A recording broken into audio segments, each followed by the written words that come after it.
So what's up guys, wala kasi kaming pasok ngayon kaya naisipan namin magluto. So yun guys, nag-prepare na ako ng mga lulutuin namin dito. So meron ako ditong pork guys, hiniwa ko lang siya ng pahaba-haba. So ayan, pagkatapos kong mag-slice ng pahaba-haba, next naman natin yung dalawang tokwa guys. Dalawang tokwa lang yan guys yung binili namin. So hiniwa ko lang din yung guys ng pahaba-haba. Tapos, iset aside lang natin yan guys, yung tokwa. Set aside lang natin guys yung tokwa. After natin mas-slice ng pahaba-haba. Then next naman natin yung bawang. Pinipiko lang yan guys, mga ilang pirasong bawang lang yan. Then pinino ko lang siya ng konti para mabilis siyang maluto. So set aside lang natin yung bawang guys. Then next naman natin yung sibuyas.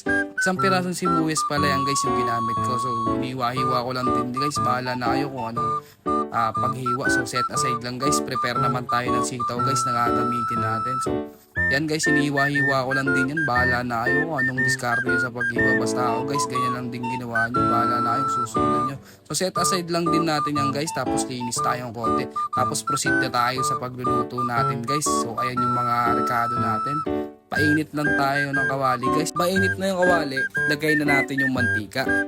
Then kapag mainit na yung mantika guys, lagay na natin yung mga tokwa. Prituhin lang natin guys until mag golden brown to lahat. Ito toasted ko kasi to guys para pag sinama ko guys sa adobong sitaw, malutong siya guys, mas masarap siyang kainin. So binaliktad-baliktad ko lang siya. So yung guys, nakalimutan ko pala ipakita kung paano ko niluto yung bawang, sibuyas, pati yung baboy. So yung guys, ginisa ko lang naman yung bawang, sinunod ko yung sibuyas, sinunod ko lumabas yung aroma. Then sinunod ko yung baboy guys na iniwa-hiwa ko. So hinantay-antay ko lang yan guys, ginisa-gisa ko lang hanggang sa maluto yung baboy guys. So hinalo-halo ko lang yan guys. Sinunod ko na yung sitaw, nilagay ko na lahat ng sitaw guys. Then hinalo-halo ko guys para maluto siya na maayos guys.